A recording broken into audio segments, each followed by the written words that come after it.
Bonjour tout le monde, bienvenue à la suite du cours d'économétrie ou de méthode économétrique destiné aux étudiants de S6 en sciences économiques et gestion.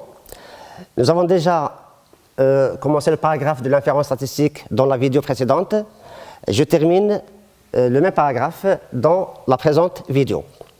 Je vous rappelle que les estimateurs des moindres carrés ordinaires, leurs lois de probabilité sont normales. Bêta chapeau 0 est distribué suivant la loi normale de moyenne bêta 0 et voici sa variance. Bêta chapeau 1 est distribué suivant la loi normale, voici sa moyenne et voici sa variance.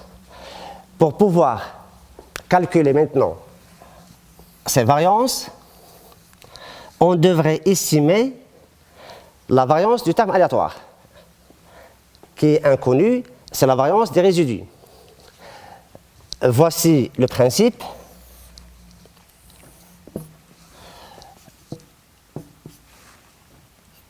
Sur l'exemple hypothétique que j'avais déjà présenté, on calcule les moyens conditionnels pour chaque niveau du x, x1, x2 et ainsi de suite, x3 et ainsi de suite.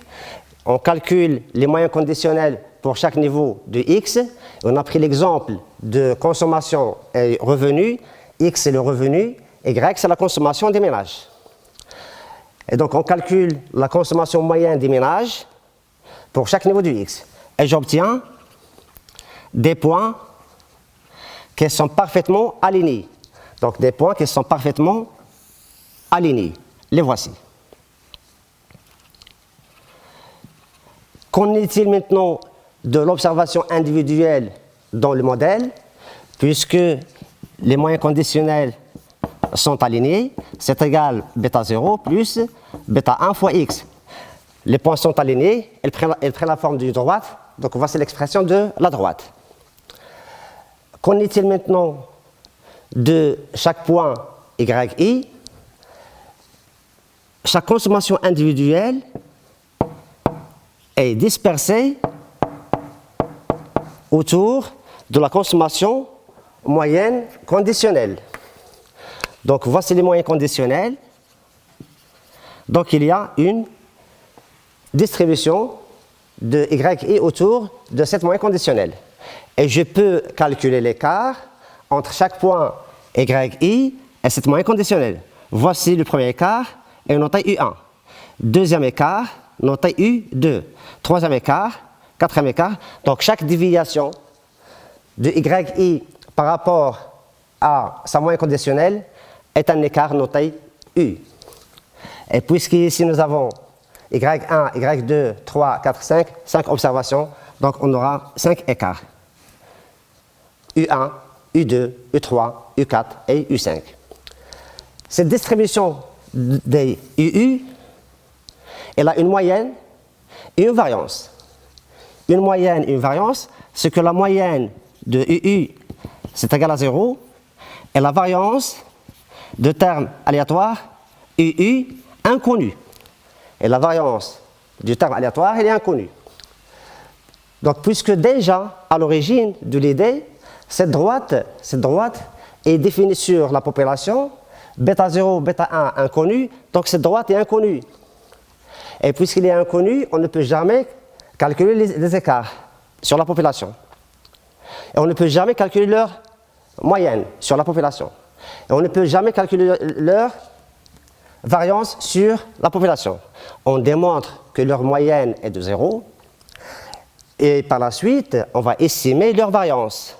On va estimer leur variance sur l'échantillon. De la même manière, ici, la moyenne conditionnelle augmente avec x et j'aurai une dispersion autour de cette moyenne conditionnelle et les écarts obtenus sont des résidus.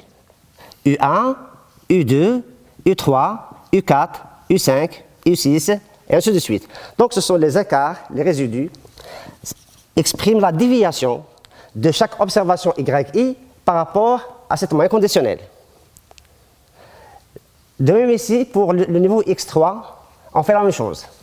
Pour chaque niveau de yi, et si on prend l'exemple de consommation revenu, pour chaque point yi, ça veut dire la consommation individuelle, il y a un écart par rapport à la consommation moyenne, conditionnelle. Cet écart, c'est U1, deuxième écart, troisième, quatrième, cinquième, etc. Donc on obtient des résidus, des écarts autour de cette moyenne conditionnelle.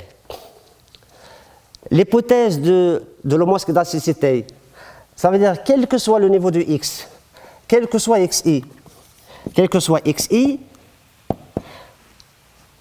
la dispersion doit rester la même avec tout X. Et lorsque je dis la dispersion doit rester la même, la dispersion c'est l'écart type, c'est la variance. Donc la variance du terme aléatoire sigma carré U doit rester fixe, constante, est égale à sigma carré U. La variance des résidus, donc je mettrai la variance de UU, c'est égal à sigma carré U. Et ce sigma carré U est constante, cette variance est constante. C'est l'hypothèse d'homoscédasticité. Donc, puisque la variance est constante, on ne peut estimer qu'une seule variance dans l'échantillon. Donc, on ne peut estimer qu'une seule variance pour l'échantillon. La variance du terme aléatoire, la variance du terme résiduel, variance de UU, c'est égal à, sur l'échantillon, c'est la somme de U chapeau moins U bar au carré sur N, le nombre d'observations, ou la taille de l'échantillon. Puisque U bar c'est égal à 0, donc c'est égal à la somme de U chapeau carré moins 0 sur N. C'est la première variance qu'on peut calculer sur l'échantillon. Cette variance est notée variance de UU, ou je préfère cette notation, sigma carré U. Je mettrai un chapeau pour dire que c'est une variance estimée. Cette variance estimée sur l'échantillon est égale à la somme de U chapeau carré, donc les UU sont maintenant calculables, N connu, donc je peux calculer sigma chapeau carré U. Et voici la variance du terme résiduel estimé. Cette variance, on peut calculer par la suite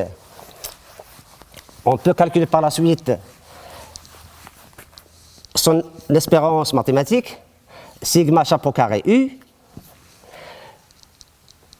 c'est égal à l'espérance mathématique de 1 sur N fois la somme de U chapeau carré I, si vous voulez dire, moins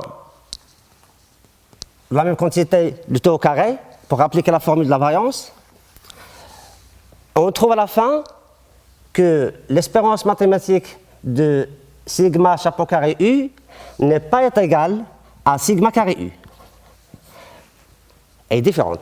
Ça veut dire quoi? Ça veut dire que la variance calculée sur l'échantillon par cette formule est une variance biaisée. Et nous, on préfère une variance non biaisée. La variance non biaisée du terme aléatoire est donnée par l'espérance mathématique de sigma chapeau carré U est égale à sigma carré U. Quelle est maintenant la formule de sigma chapeau carré U dont l'espérance mathématique converge vers le vrai paramètre qui est sigma carré U. Quelle est l'expression de ceci?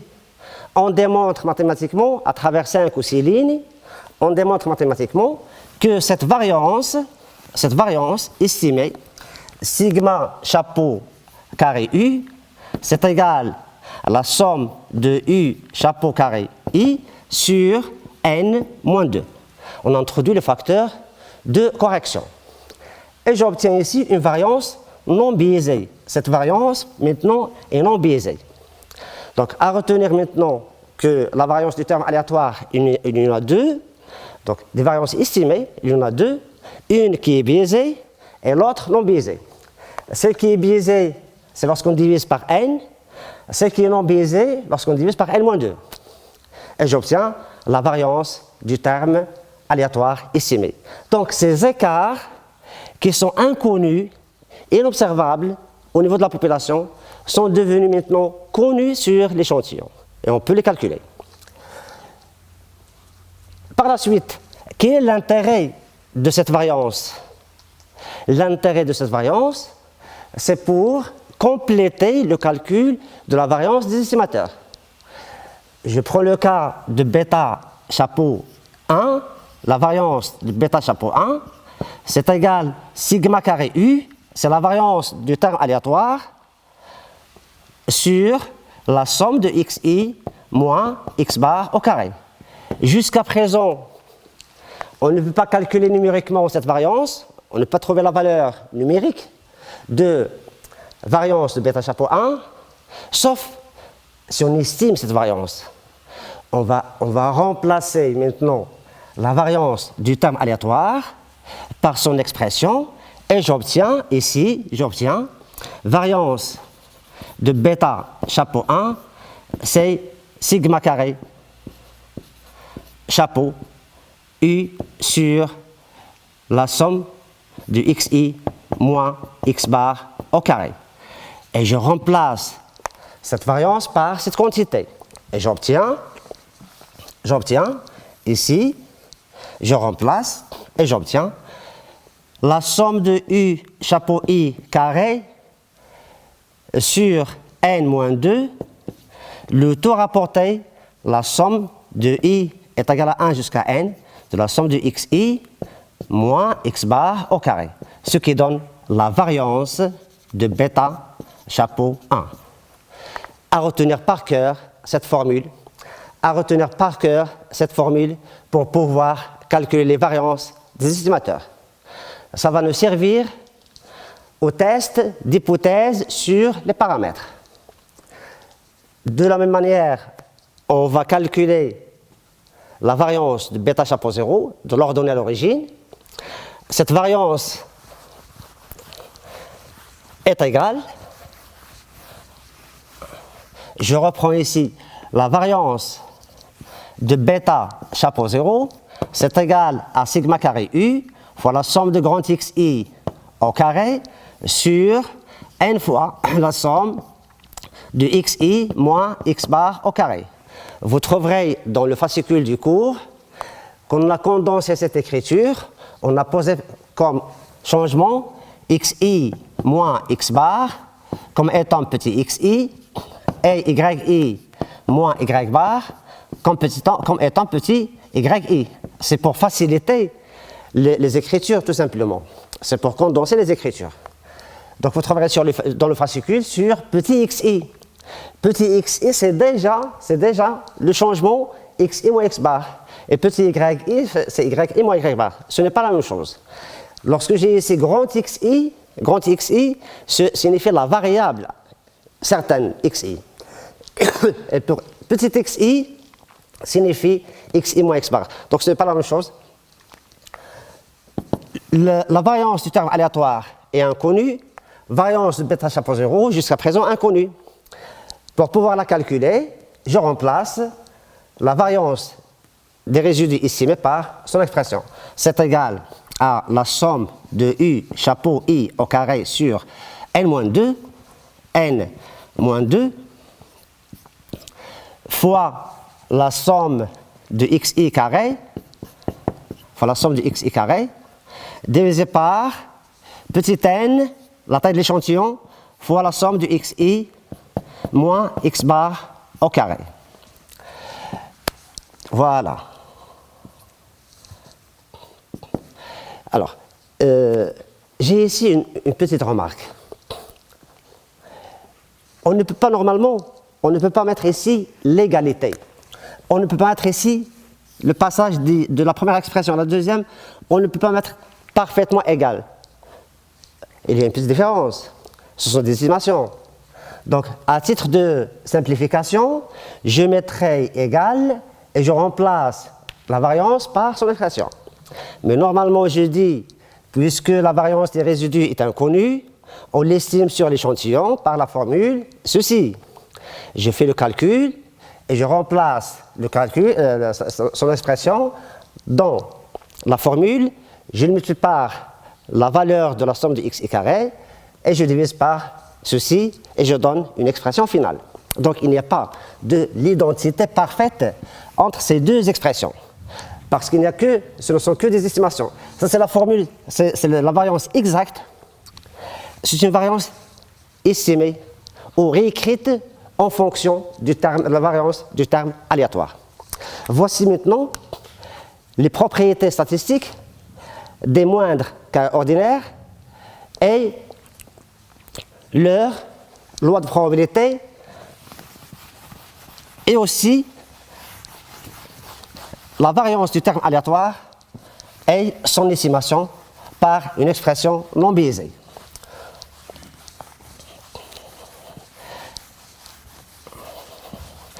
Je reviens maintenant à l'écart entre bêta chapeau 0 et bêta 0 et l'écart entre bêta chapeau 1 et bêta 1. Donc, tout à l'heure, ou dans la séquence vidéo précédente, j'avais dit qu'on peut apprécier en termes de probabilité bêta chapeau supérieur à bêta, que ce soit 0 ou 1. Donc on peut l'apprécier en termes de probabilité. Et maintenant, puisque les lois de probabilité sont définies, je peux calculer l'écart probable. Comment je vais maintenant procéder? Je prends l'estimateur, je commence par le premier écart ou le deuxième écart. Je commence par celui-là. L'écart entre bêta chapeau 1 et bêta 1.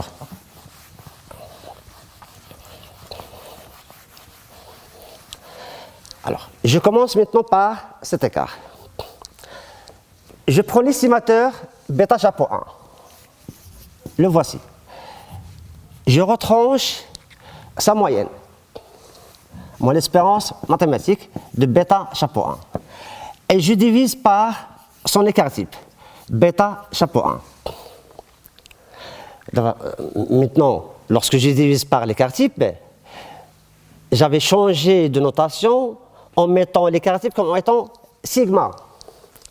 Pourquoi sigma? Parce que c'est une variance estimée et non pas une variance réelle. La variance réelle, au niveau de la population, je la note comme étant variance de bêta chapeau 0.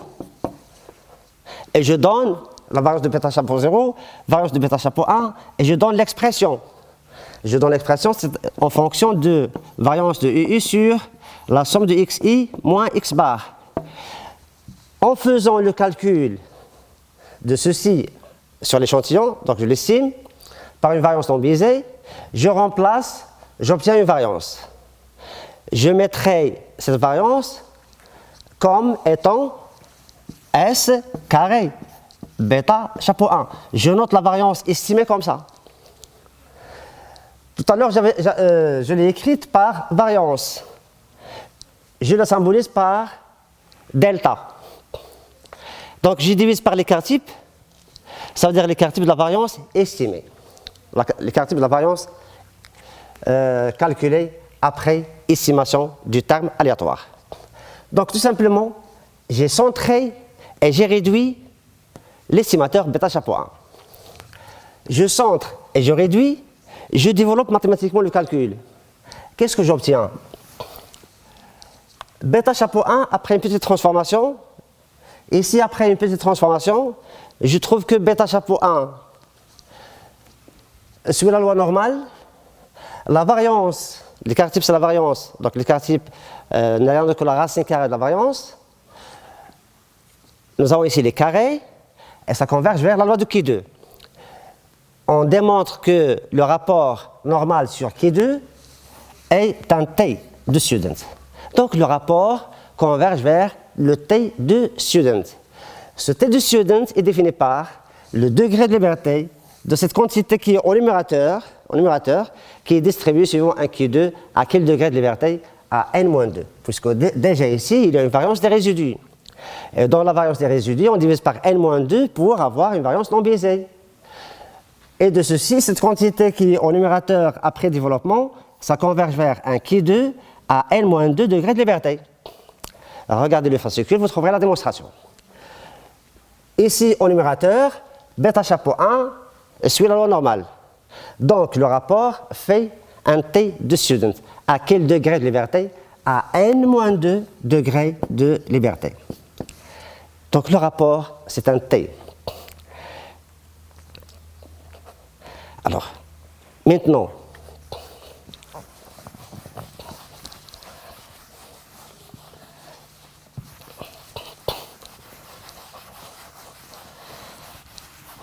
regardez un passage ici intéressant.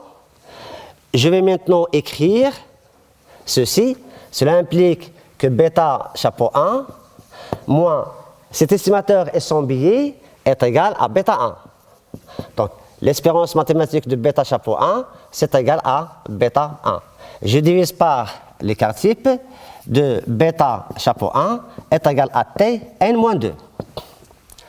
Je multiplie ici par bêta chapeau 1 moins bêta 1 fois t n-2 fois 1 est égal à t n-2 multiplié par l'écart type de bêta chapeau 1. Donc, l'écart entre bêta chapeau 1 et bêta s'écrit en fonction de t, puisque l'écart type, il est calculé sur l'échantillon, est constant. Il est constant. Donc, bêta chapeau 1 moins bêta dépend des valeurs de t de student, dépend de t de t de student. Quelle est la forme ou la courbe de student? La courbe de student est identique, est presque la même que celle de la place Gauss. Elle a un aplatissement, et puis elle est symétrique par rapport à 0. Elle est symétrique par rapport à 0, la moyenne de t est 0. Elle est définie sur l'intervalle moins l'infini jusqu'à plus l'infini. Elle est moins aplatie que celle de la place Gauss. Elle est moins aplatie que celle de la place Gauss. Donc la probabilité qu'un t soit inférieur entre moins l'infini et plus l'infini, c'est égal à 1. La probabilité qu'un t se trouve ici, entre moins l'infini et plus l'infini, c'est égal à 1. On est sûr qu'un t appartient à cet intervalle avec une probabilité de 1. C'est la certitude. On est sûr qu'un t se trouve ici. La certitude, c'est 1. Maintenant, je vais réduire le t, je le définis ici, puisque la courbe est symétrique. Le t sera défini à la borne moins t alpha sur 2, et ici le t alpha sur 2. Donc, ce qui reste ici, au niveau des extrémités, c'est moins que 1. Moins que 1. Ce qui reste au niveau de l'extrémité est moins que 1. Si je note ici cette surface par alpha sur 2, et cette surface par alpha sur 2, donc le t sera défini à moins alpha sur 2, donc la somme c'est alpha, et ici le t est défini à alpha sur 2. Il reste à l'intérieur comme surface 1 moins la somme totale, moins les extrémités, 1 moins alpha. Donc maintenant on est sûr que le t que j'ai encadré par, donc le t qui est encadré par moins t alpha sur 2 et t alpha sur 2, on est sûr avec une probabilité 1 moins alpha. On est sûr que t appartient à cet intervalle avec une probabilité 1 moins alpha. 1 moins alpha. Je développe, maintenant je remplace t par son expression, ici, je remplace t par son expression, et j'encadre le bêta. Donc je remplace t par son expression, et j'encadre le bêta. Qu'est-ce que je trouve? Je trouve que la probabilité, donc ici, ceci, les deux vont donner que probabilité que bêta sera entre bêta chapeau 1 moins t alpha sur 2 fois l'écart type de bêta chapeau 1 est inférieur à bêta chapeau 1 plus t fois l'écart type de bêta chapeau 1 est égal, cette probabilité est égale à 1 moins alpha. Et on obtient ici ce qu'on appelle l'intervalle de confiance. Donc voici l'estimation par intervalle de confiance. Et voici maintenant l'écart probable entre bêta chapeau 1 et bêta 1. Et l'écart probable est égal à T fois l'écart type de bêta chapeau 1. Pour pouvoir maintenant évaluer l'écart, il faut définir alpha, il faut donner une valeur à alpha, et de chercher sur la table de student, une table statistique, chercher les valeurs de T, et remplacer, vous trouverez l'écart qui existe entre le paramètre estimé et son estimateur. Entre le paramètre estimé et son estimateur.